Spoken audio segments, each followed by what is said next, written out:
Hey everybody, Ryan here at eTrailer. Today on our 2020 Jeep Grand Cherokee, we're going to be taking a look at the Thule Camber hitch-mounted bike rack. So the rack that we have here today can hold up to a total of 4 bikes, but if you don't need to carry that many, there's a 2-bike version available as well. But with that being said, my first impression is I think it looks pretty good on the back of the Jeep. It's going to be a great way to carry around your bikes. Kind of holds it, at least in my opinion, at that perfect height. That way you can kind of keep an eye on your bikes through your rear view mirror as you're driving down the road. But it's not going to sit up so high that it's really going to block or obstruct your view for the most part. Now, one of the cool things about this rack is how simple it is to use. It's very user-friendly. It's going to hold our bike down in 3 spots. So we're going to have 2 straps here on the top 2 and 1 strap down here. And that's going to act as an anti-sway strap. So that's going to help prevent that side-to-side movement. That way you don't have to worry about your bikes kind of banging into each other as they're going down the road. That being said though, let's go ahead and take our bike off so we can have a better look at the rack itself. All you're going to have to do is push down on these tabs and work those straps up and over. Same thing with this one down here.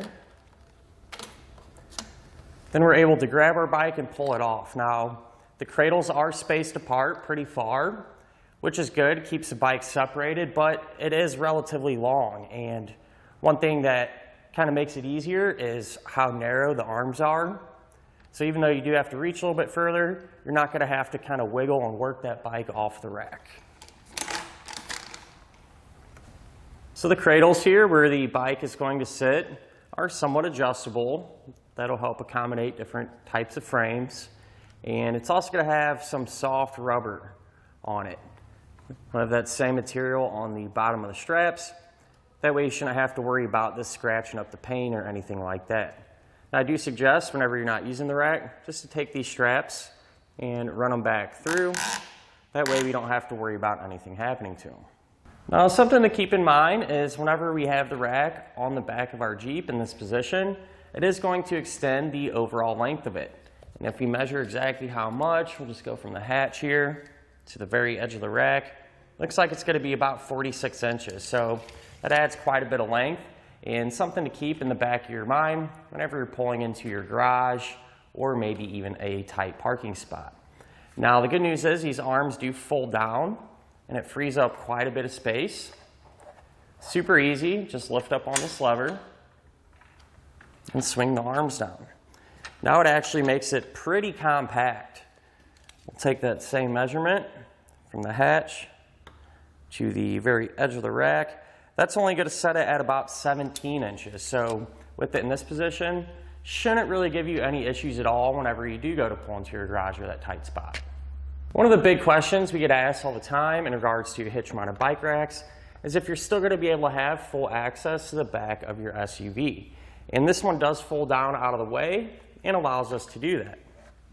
Down here we're going to have a lever, and if you lift up on it, we can swing this down.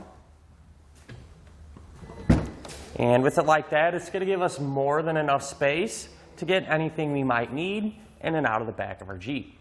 So this rack is going to work with 2-inch by 2-inch receiver tube openings like we have here today on our Jeep, but it can also work with the smaller 1.25 by 1.25 receiver tube openings. So it gives us a little bit of versatility there.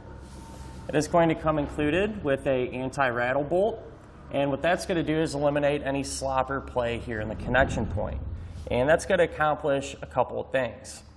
One, it's going to provide our bikes with a little more of a smooth ride, but more importantly, it's going to keep the ride inside of our Jeep nice and quiet as well. So to kind of give you an example on how that works, say if we have our bikes on and we're going down some bumpy roads, you can see the rack is going to move with our Grand Cherokee and not on its own. So at the end of the day, a rack you really can't go wrong with. It's going to be easy to use. These Thules are very well built, and honestly I think it looks pretty good in the stored position. I think if I rode my bike often, I would probably just leave it on the back of my Jeep.